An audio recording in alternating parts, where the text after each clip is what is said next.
Mas eu quero convidar você nessa noite a pensar comigo sobre o Evangelho de Marcos, essa exposição que tem sido feita desse ano. Eu quero começar com uma pergunta para você.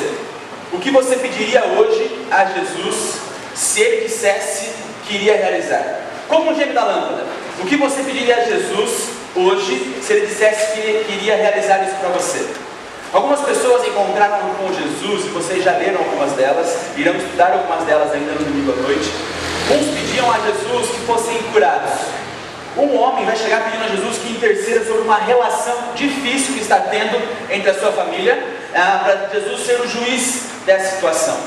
Uns pediriam para Deus uma casa própria, outros um outro carro, um salário melhor, uma saúde radiante, uma vontade às vezes de caminhar, uma vontade de levantar pela manhã e seguir o seu dia porque está difícil. Todos nós temos questões a pedir a Jesus que gostaríamos que fossem realizadas. Porém, nessa noite nós vamos ver duas cenas, dois episódios e dois milagres de pessoas que chegaram a Jesus, um em bom som, em boa voz, pedindo a Ele, e uma outra pessoa mais com vergonha, sabendo com mais humildade, não querendo tanto ter contato com Jesus por quem ela estava sendo, que chegou a Jesus e recebeu de Jesus uma bem-aventurança, uma boa, um milagre. Quero que você abra sua Bíblia comigo hoje em Marcos capítulo 5. Nós vamos ler do verso 21 ao verso 43. Aonde nesse capítulo que vocês já estão acompanhando, no início do capítulo, Jesus ele vai tirar uma legião de demônios de um homem, aonde ele se encontrava ali, pelado, zoado, aonde ninguém conseguia amarrar esse homem por conta do seu poder demoníaco. E Jesus ele faz o quê? Ele tira essa legião de demônios desse homem, e no final da cena do episódio encontra aquele homem em perfeito estado aos pés de Jesus. Nesse capítulo, tanto com esse homem endemoniado em Gadarena, como agora na filha de Jairo e na mulher do fluxo de sangue, nós vemos Jesus a esperança aos desesperados. Jesus ele vai ser encontrado nesse capítulo como a esperança aos desesperados. E o verso 21 vai dizer assim, eu estou com a RA, talvez um pouco diferente da versão que vocês estejam usando. Diz assim: tendo Jesus voltado no barco para o outro lado, afluiu para ele grande multidão, e ele estava junto ao mar. Eis que se achegou a ele um dos principais da sinagoga, chamado Jairo, e vendo, prostrou-se aos seus pés, e insistentemente lhe suplicou: minha filhinha está à morte, vem e põe as mãos sobre ela, para que ela seja salva e viverá. Jesus foi com ele. Grande multidão o seguia, o comprimindo. Aconteceu que certa mulher, lhe havia 12 anos, vinha sofrendo de uma hemorragia, e muito padecera à mão de vários médicos, tendo despedido tudo quanto possuía, sem contudo nada aproveitar, antes, pelo contrário, indo a pior. Verso 27. Tendo ouvido a fama de Jesus, vindo por trás dele, por entre as multidões, tocou-lhe a veste, porque dizia: se eu apenas lhe tocar as vestes, ficarei curada. E logo se lhe estancou a hemorragia, e sentiu no corpo estar curada do seu flagelo. Jesus, reconhecendo imediatamente que dele saíra poder, virando-se no meio da multidão, perguntou: quem me tocou nas vestes? Respondeu-lhes os seus discípulos: vê que a multidão te aperta e dizes: quem me tocou? Ele, porém, olhando ao redor para ver quem fizera isto.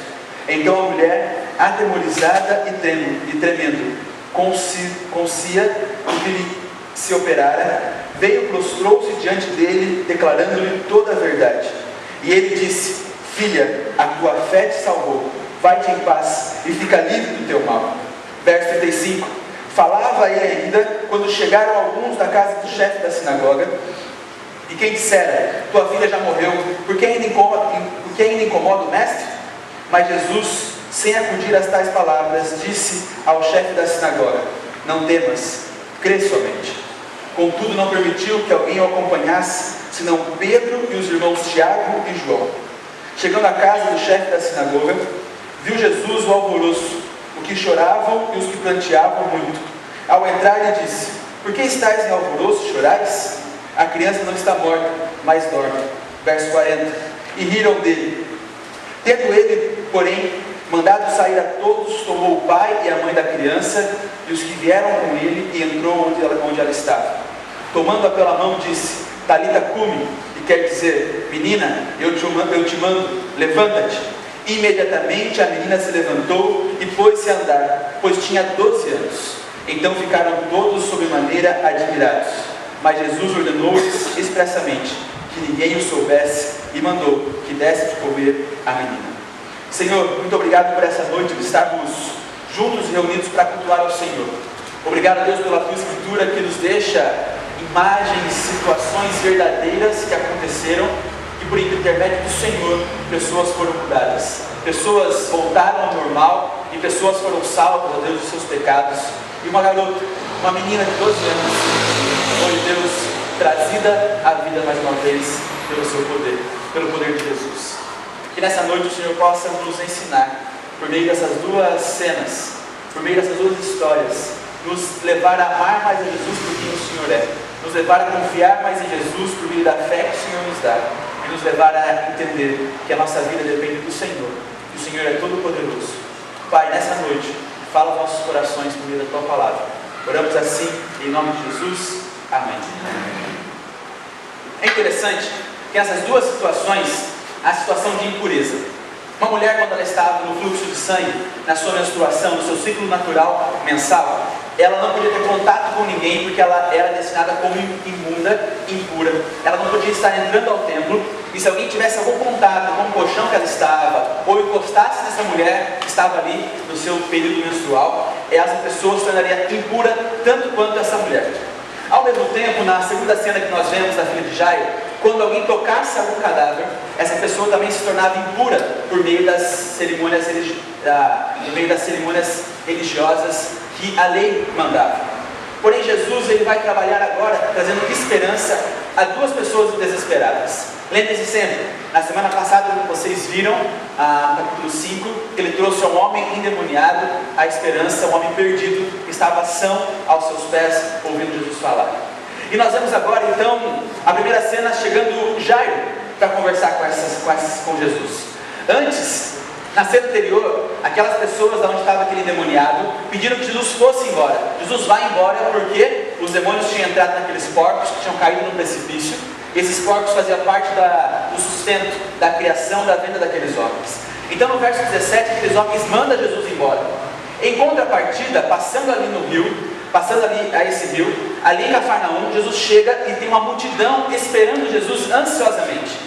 E essa multidão, o texto vai dizer que vai suprimir Jesus e vai acompanhar Jesus onde ele vai estar andando.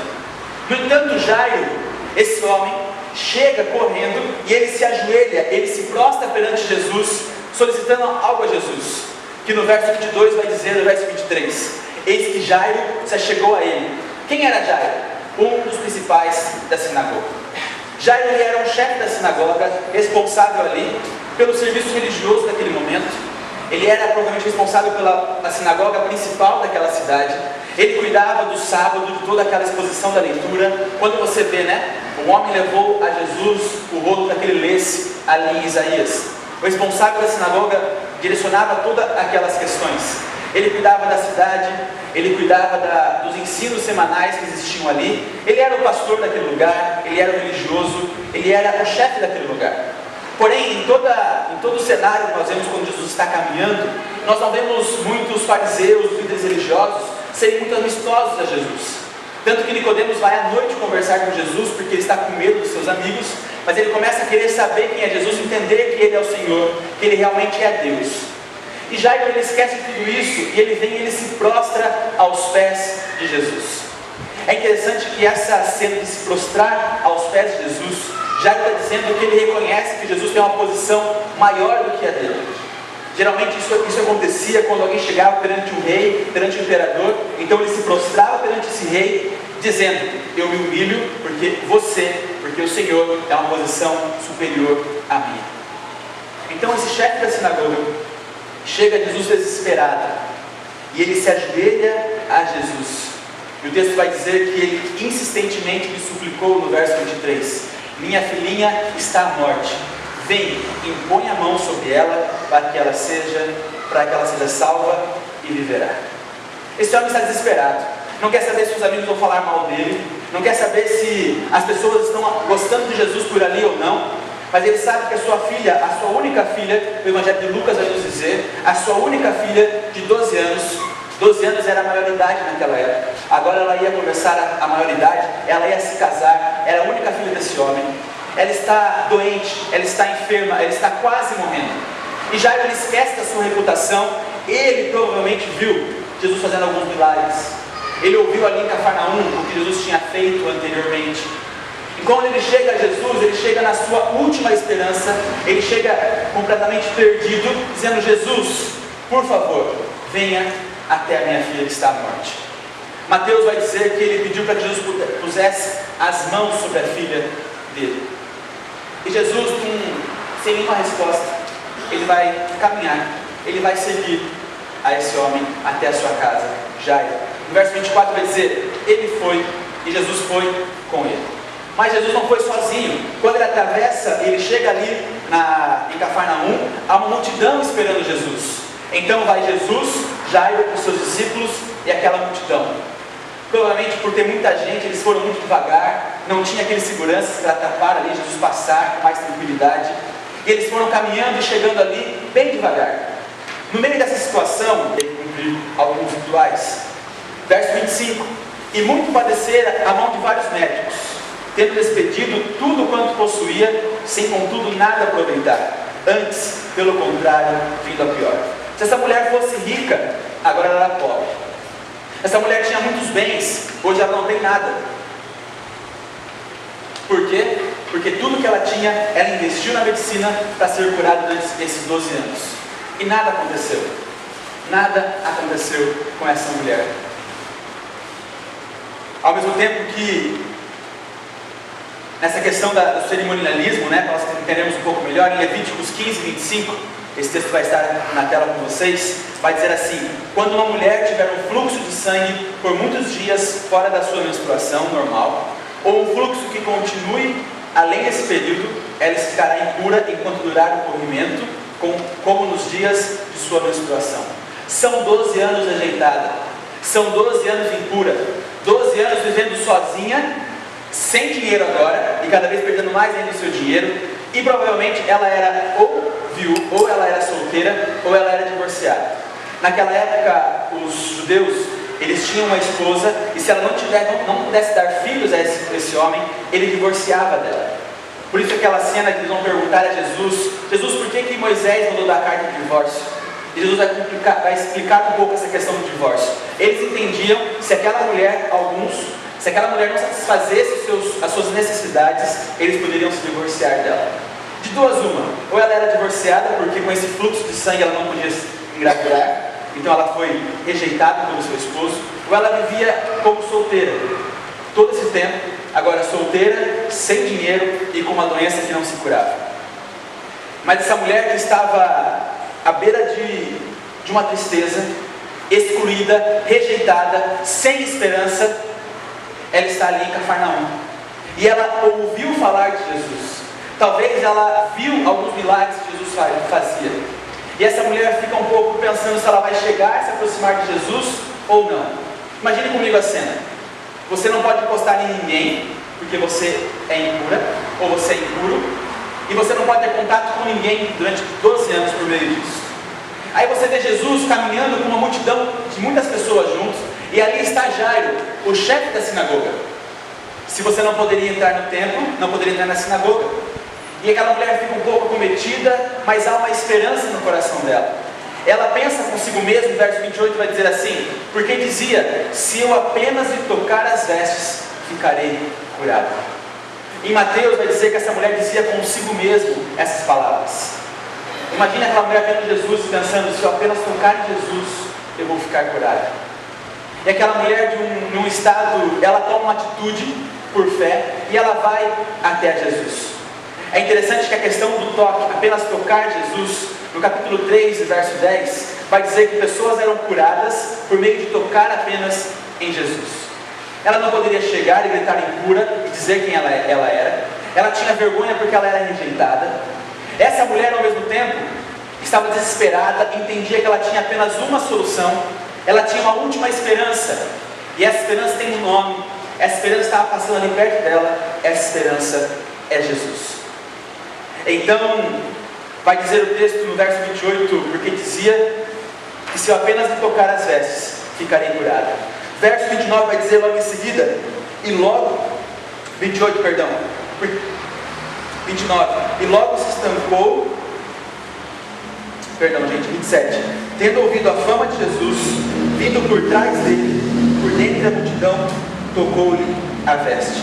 Verso 29 agora, e logo se lhe estancou a hemorragia, e sentiu no corpo estar curada do seu flagelo. É interessante que, literalmente, quando fala estancou a hemorragia, secou o sangue. Naquele momento que ela toca em Jesus, o seu sangue seca, a sua hemorragia para, e ela sente no seu corpo que ela está o quê? Ela está curada. Um toque em Jesus por meio da fé. Porém, Jesus não quer apenas curar essa mulher, o seu físico, e além de ter curado o seu espiritual, Ele quer mostrar a dignidade dessa mulher perante toda aquela comunidade que está ali. Por isso Jesus vai trazer, Ele vai levantar a poeira, vai dizer e colocar público o que havia acontecido. E no verso 31, verso 30 vai dizer assim: Jesus, reconhecendo imediatamente que lhe saíra poder, virando-se no meio da multidão, perguntou: quem tocou minhas vestes? Verso 31, respondeu-lhe os seus discípulos: vê que a multidão te aperta e dizes, quem me tocou? Ele, porém, olhava ao redor para ver quem fizera isso. Enquanto os discípulos ficavam perplexos: Jesus, quanta gente tem aqui, o Senhor quer saber quem tocou o Senhor? Jesus não dá nenhuma bola a esse discípulo e aos seus discípulos. Ele continua procurando essa mulher para que ela se apresente. No verso 33 vai dizer que ela estava atemorosa e tremendo de se apresentar. Imagine você chega com a última esperança para Jesus, encosta em Jesus, vê que o milagre aconteceu na sua vida, e daqui a pouco, no mesmo instante, Jesus para e fala: quem me tocou? Vem uma sensação dela de alegria, de estar limpa, de estar curada, ao mesmo tempo de um temor, de se apresentar perante toda aquela multidão e falar: sou eu, Jesus. Mas o verso 33 vai dizer assim: então a mulher, atemorizada e tremendo, consciência do que lhe se operava, veio, o que ela fez? Prostrou-se diante dele e declarou toda a verdade. Como Jairo reconheceu quem era Jesus, superior a ele, ele se prostrou. Essa mulher, reconhecendo quem é Jesus, se prostrou perante ele e contou todas as coisas que tinham acontecido. Jesus vai dizer a essa mulher em Mateus para ela ter bom ânimo. E aqui em Marcos, eu quero que você acompanhe comigo o verso 34. Essa leitura ele vai dizer assim: e ele lhe disse: filha, a tua fé te salvou, vai-te em paz e fica livre do teu mal. Quando Jesus faz algum milagre, geralmente acompanha essa palavra salvou. Algumas Bíblias vão traduzir como salvou, outras como curou. Nem todas as vezes, ao meu entendimento, nesses estudos, quando Jesus cura uma pessoa, Ele salva essa pessoa dos seus pecados e tira essa pessoa do inferno e coloca ela como filho no céu. Só que aqui nesse momento Jesus fala assim para ela: filha. Jesus não apenas salva essa mulher da sua hemorragia, Jesus salva essa mulher da sua perdição espiritual. Por que eu estou comentando isso? Porque todos nós somos criaturas de Deus. Nós não somos todos filhos de Deus. Somos criaturas, criados lá no Jardim do Éden, lá no início, à imagem e semelhança de Deus. Nós somos imagem e semelhança de Deus. Porém, somos imagem e semelhança danificados por conta do pecado que entra em Gênesis capítulo 3, quando a serpente engana Eva e Eva leva o fruto que Adão não poderia comer. Daquele momento em diante, em todo momento, nós somos criaturas de Deus. Só é filho de Deus aquele que reconhece seu pecado, reconhece seu estado de perdição e entrega a sua vida a Jesus por meio do que Ele fez naquela cruz pelos nossos pecados. Então nós passamos a ser filhos de Deus, porque nós somos o quê? Adotados, somos incluídos na família de Deus, aonde Jesus é o primogênito entre os irmãos. Efésios 1 vai dizer que Deus nos adotou por meio de Jesus Cristo. Então nós não somos filhos de Deus até entendermos o nosso pecado, nos entregar a Jesus Cristo por fé e crer nele como nosso Salvador, nós somos criaturas. Quando nós fazemos isso, nós somos agora então filhos de Deus. E o texto vai dizer para mim e para você, Jesus fala para ela assim: filha, a tua fé te salvou. A fé daquela mulher salvou ela da sua enfermidade física, como também salvou essa mulher da sua perdição espiritual. E ele vai dizer ainda no verso: vai-te em paz. É interessante porque em Romanos 5, no capítulo 1, vai dizer que nós somos justificados, pois mediante a fé temos o que? Paz com Deus, por meio de nosso Senhor Jesus Cristo. Essa mulher que estava há 12 anos perdida, há 12 anos sem esperança, que gastou tudo que tinha, estava ali na sua última esperança, olhando Jesus, indo tocar Jesus por meio da multidão. Essa mulher recebe nessa noite, naquele momento, ela recebe a cura física, secou o sangramento, vai dizer no original, a sua hemorragia parou. E ela não apenas é curada do seu físico, ela é curada do seu espiritual. Ela não está mais perdida, ela agora encontrou vida, e vida em Jesus Cristo. Porém, nesse momento, quando Jesus fala: filha, tua fé te salvou, chega algumas pessoas da casa de Jairo com uma notícia bem ruim para o próprio Jairo. Voltamos então à cena da filha de Jairo, aonde no verso 35 vai dizer assim: falava ele ainda, ele quem? Falava Jesus ainda, quando chegaram alguns da casa do chefe da sinagoga, a quem disseram: a tua filha já morreu, por que ainda incomoda o mestre? É interessante que essas pessoas não fizeram assim: Jairo, senta um pouquinho, tem que dar uma notícia para você, senta aí, sabe, pega aquela aguinha já esperando, ou como os médicos fazem, né? Chama ali no hospital, espera a família chegar para dar a notícia. Eles chegam com bate pronto: Jairo, para de encher o saco do mestre, porque a sua filha morreu. Imagina esse homem que vem se humilhando perante Jesus, se prostrando a ele, esquecendo toda a sua reputação, porque está preocupado com a sua única filha de 12 anos, que está quase morrendo, ouvindo essa notícia do nada: a sua filha morreu. Imagine que começa a vir esse homem aquela tristeza profunda, as suas lágrimas começam a chegar no seu rosto, um sentimento de perdição, de que ele está perdido, começa a vir a esse homem. Porém, no verso 36, Jesus vai olhar para ele e vai dizer assim: não temais, crê somente. Que difícil. Imagine comigo, ele recebe a notícia que a sua filha morreu, e ele ouve de Jesus: não temais, crê somente. Vem aquele sentimento natural do ser humano de desespero, de perdição, de querer chorar, de não saber o que fazer, de tristeza. Ao mesmo tempo, Jairo acabou de ver uma mulher ser curada, uma mulher que, se ela morasse ali em Cafarnaum, o pessoal conhecia ela, uma mulher que ele sabia quem era, porque 12 anos naquele estado, 12 anos sem poder entrar na sinagoga, e ele, como chefe daquele lugar, provavelmente ele conhecia essa mulher. Ele vê essa mulher sendo curada, ele recebe a notícia que a sua filha morreu, e Jesus fala para ele: Jairo, crê somente. Como que vai ficar agora a situação de Jairo? Ao mesmo tempo, ele tendo que crer em Jesus, na sua promessa: crer somente. E quantas vezes nós passamos por isso em nossas vidas?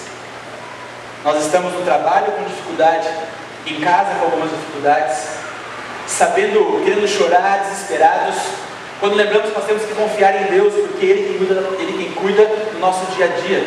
Temos que crer que Ele está cuidando do nosso dia hoje, amanhã e no dia de depois. Nós ficamos perdidos, sem saber muito o que fazer, ao mesmo tempo tendo que crer em Jesus, porque Ele diz que está conosco todos os dias da nossa vida. Esse sentimento que nós temos quando passamos por tribulações, dificuldades, tristezas e tristezas profundas. E temos sempre que lembrar que Jesus está conosco, Ele cuida de nossas vidas. Temos que crer somente que Ele está direcionando nossa vida conforme a perfeita e boa vontade dEle. É como Jairo está aqui agora. Porém, Jesus, Ele acaba com os milagres públicos e Ele despede a multidão. O verso seguinte vai dizer: não se sabe ao certo quanto tempo isso vai demorar, mas ainda, para que todos se vão embora. Não se sabe quanto tempo Jairo e Jesus demoraram do momento que Jairo chegou a Jesus até agora ouvir essa notícia, mas a multidão vai embora. E fica apenas Pedro, Tiago e João. No verso 37 vai dizer para mim e para você isso: contudo, não permitiu que ninguém o acompanhasse, senão Pedro e os irmãos Tiago e João. Talvez Jesus trouxesse esses 3 discípulos, porque na lei, para você confirmar uma situação, você teria que ter 3 a 2 testemunhas. Essa cena Jesus fala para não contar a ninguém no final, no verso 43. Porém, Mateus vai dizer que pessoas contaram o que aconteceu, mas para que futuramente pudesse ser registrado no livro de Marcos, que é escrito por Marcos, narrado por Pedro, teriam que ter 2 ou 3 testemunhas para confirmar esse fato.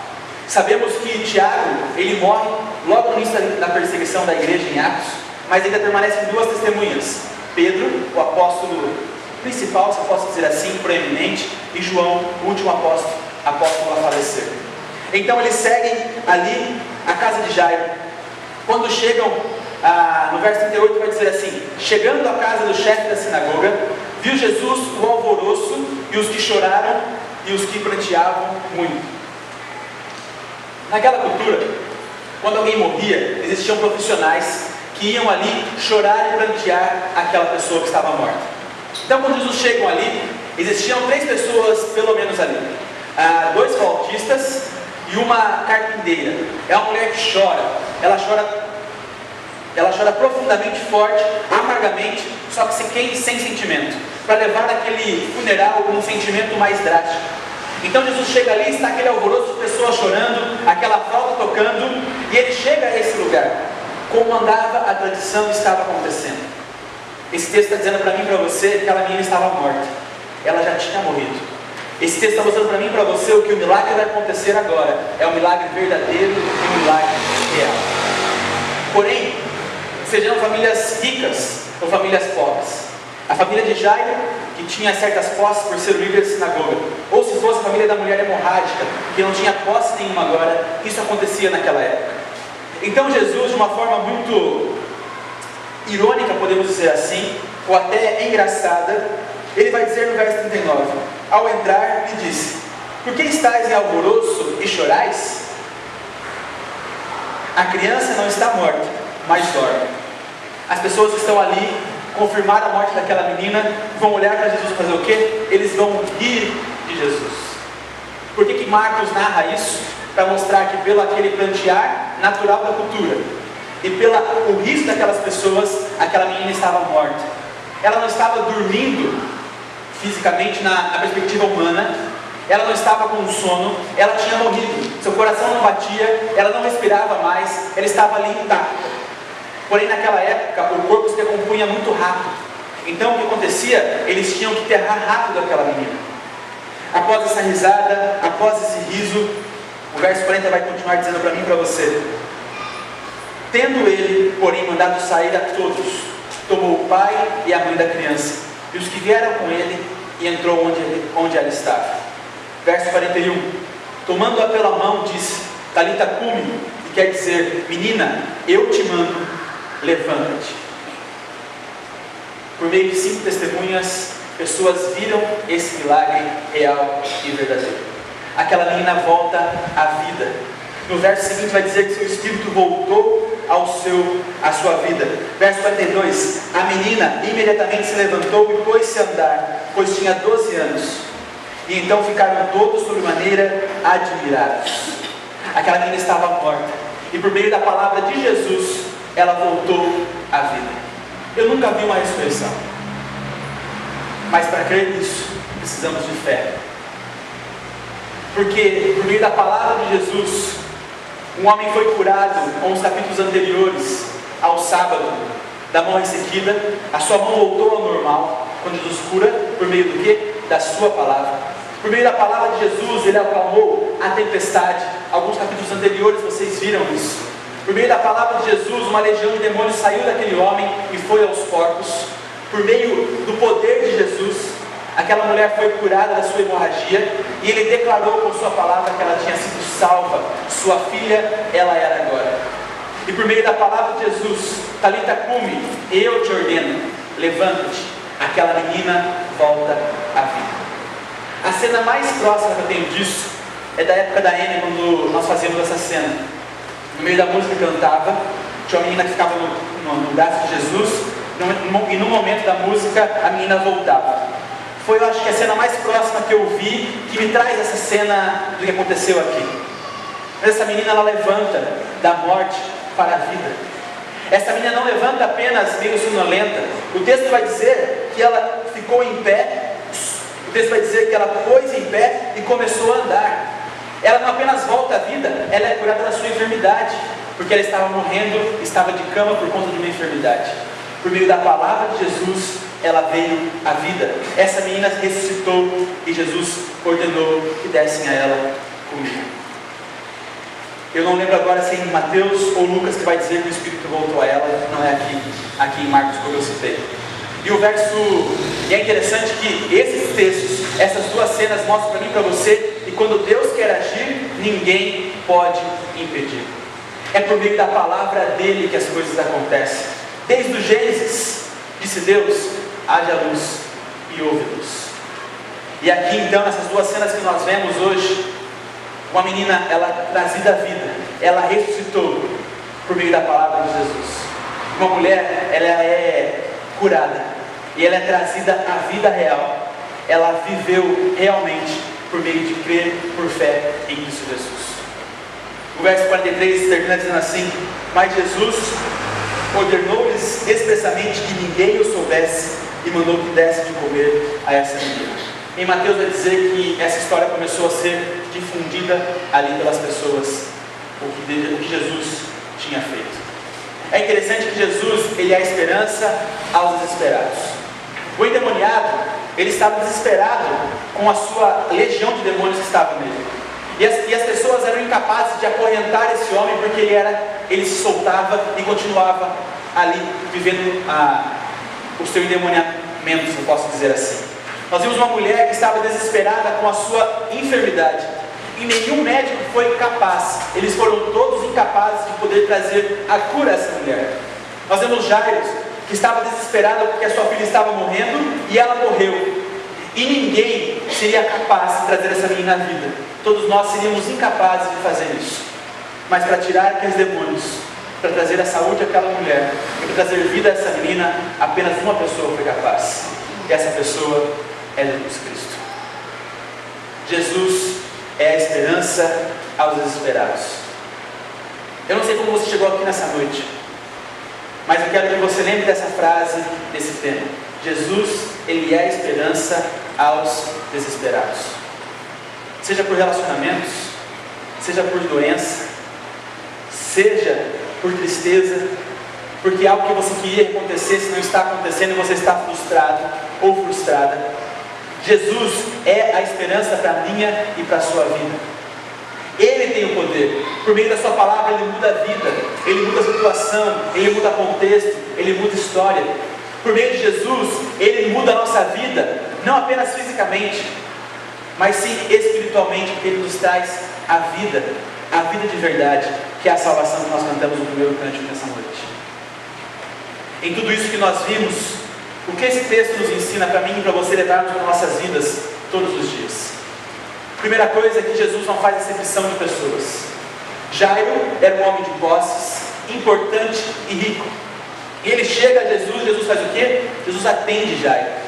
A mulher hemorrágica era uma mulher desprezada, solteira, pobre, e que ninguém dava nenhuma moral para ela.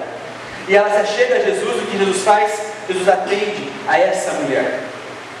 Em Romanos 3, 23, vai dizer, Romanos 3, capítulo 3, vai dizer que Jesus não faz acepção de pessoas, nem entre israelita e quem não é judeu, nem entre piracicabanos e nordestinos, nem entre africanos e portugueses, brancos e negros, ricos e pobres. Ele não faz acepção de pessoas.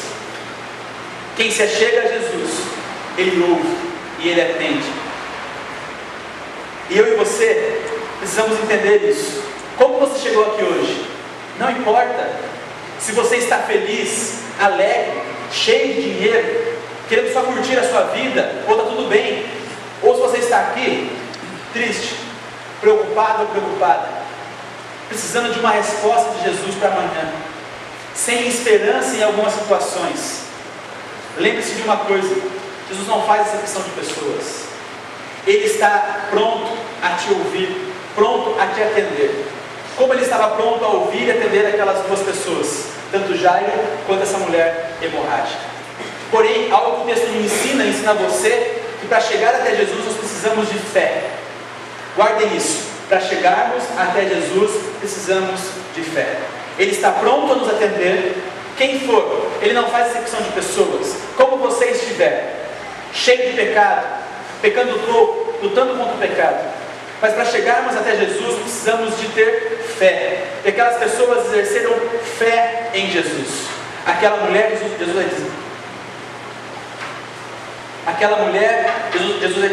Jesus vai dizer que a fé dela a salvou.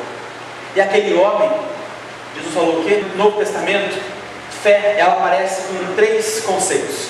A fé salvífica, que salva você da sua perdição eterna, do seu pecado, por meio de Jesus. A fé que nos leva a crer em Jesus. A fé de um relacionamento pessoal com Deus, porque em Hebreus vai dizer que sem fé é impossível agradar a Deus. E a fé é um conjunto de crença, doutrina, a doutrina que nós temos. Eu quero destacar um pouco agora essa fé relacional. A fé que sem fé é impossível agradar a Deus. Quando nos convertemos, achamos e pensamos que precisamos de fé apenas naquele momento, que é só crer em Jesus. Mas algo que nós temos que ter em mente é que nós vivemos uma vida por fé.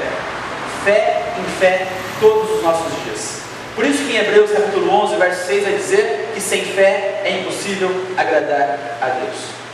Se você é um crente há muito tempo, há pouco tempo, e você está definhando na sua fé, lembre-se que no relacionamento com Deus, com Jesus, como disse o Guilherme, como o eterno, precisamos ter fé. Eu lembro que em 2013, eu estava morando em Piracicaba, estava aqui na igreja, e eu comecei a perder a minha fé e a ir para a incredulidade. E eu comecei a ler direto, como Hebreus capítulo 11. E esse verso ficava martelando na minha cabeça: sem fé é impossível agradar a Deus. Eu pedia para Deus não deixar eu perder a minha fé. Eu orava para isso. Eu via pregações na sequência de Hebreus capítulo 11 para aumentar a minha fé. Como os discípulos falaram, né? Jesus, aumenta a nossa fé. Irmãos, nós somos humanos.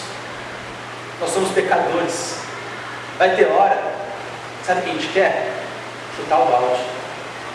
Tem hora que a gente esquece que Jesus que nos salvou, nos tirou do inferno e nos colocou na eternidade com Ele, é o mesmo Jesus que vai cuidar do nosso amanhã. É o mesmo Jesus que está cuidando de você hoje. Nós esquecemos disso. E precisamos ter fé para continuar caminhando com Jesus. Ele está ali para nos atender e nos ouvir. Nós temos que ter uma resposta de fé diária, porque sem fé é impossível agradar a Deus. Se você está nessa situação que eu estou dizendo para você, eu quero convidar você a orar e pedir para Deus: Senhor, aumenta a minha fé. Peça fé a Jesus, para que você possa ter uma caminhada com Deus todos os dias, porque é muito difícil no nosso dia a dia, não é fácil. Nós temos uma vitória, que somos salvos por meio da graça de Jesus, por meio do sangue de Jesus. Vamos contemplar a ceia nessa noite, para lembrarmos disso. Mas viver todos os dias precisamos do quê? De fé. De fé em fé. Porque sem fé é impossível ter um relacionamento com Deus. Se você está nessa situação nessa noite, peça a Deus fé. E não desista da caminhada com Jesus. Não desista da sua caminhada com Jesus. Continue, persevere, porque sem fé é impossível nos achegarmos a Deus. Outra coisa que o texto vai nos ensinar é que a fé, ela serve, nós precisamos dela para sermos salvos dos nossos pecados. A última cena que nós vimos, a ressurreição da filha de Jairo, ela morreu. E por que o pecado entrou no mundo? Uma pergunta que nós ensinamos às crianças, né? O pecado entrou no mundo por meio de um homem. E o salário desse pecado, ele se refere e tem um nome: morte.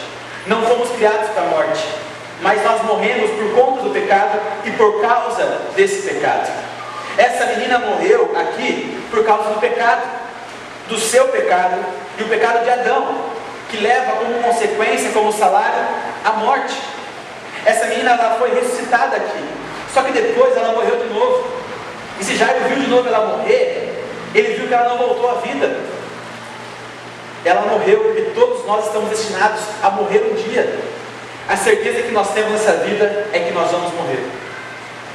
Só que nós morremos por conta do pecado. Esse pecado que entrou ali no Jardim do Éden, e ele abraçou toda a humanidade, todo mundo. Ele abraçou a mim e abraçou a você. Ele abraçou o seu vizinho, os seus pais, os seus irmãos, os seus colegas, os seus amigos. Todos nós somos pecadores. Todos nós estávamos perdidos em nossos delitos e pecados, caminhando para o inferno, que é ali o castigo, a ira de Deus contra o pecado. Porque Deus é um Deus santo, um Deus puro que não tem contato algum com o pecado. Só que Deus, ele é perfeito, porque eu e você temos o privilégio e a possibilidade de sermos chamados filho ou filha de Deus, por meio da adoção que temos em Cristo Jesus. Um dia naquela cruz, Jesus, ele morreu. Ele fez milagres, ele curou pessoas, ele pregava do reino de Jesus, do reino de Deus. Mas nós estamos aqui na caminhada de Jesus. Vamos chegar em Marcos ainda na sua morte, porque esse era o propósito de Jesus. O plano A de Deus era a morte de Jesus naquela cruz, porque sem sangue não há remissão de pecados. E naquela cruz ele sangrou pelos nossos pecados. E ao terceiro dia ele ressuscitou, porque ele ali carimbou a ressurreição. E é interessante que pessoas foram ressuscitadas durante toda a trajetória bíblica, mas o único que se auto-ressuscitou foi Jesus, porque ele venceu a morte, ele venceu o pecado, e um dia ele vai banir tudo isso. E se você está aqui essa noite e você não tem certeza que você pode dizer: eu sou filho de Deus, eu sou filha de Deus, entenda uma coisa: todos nós somos criaturas de Deus, caídas no pecado.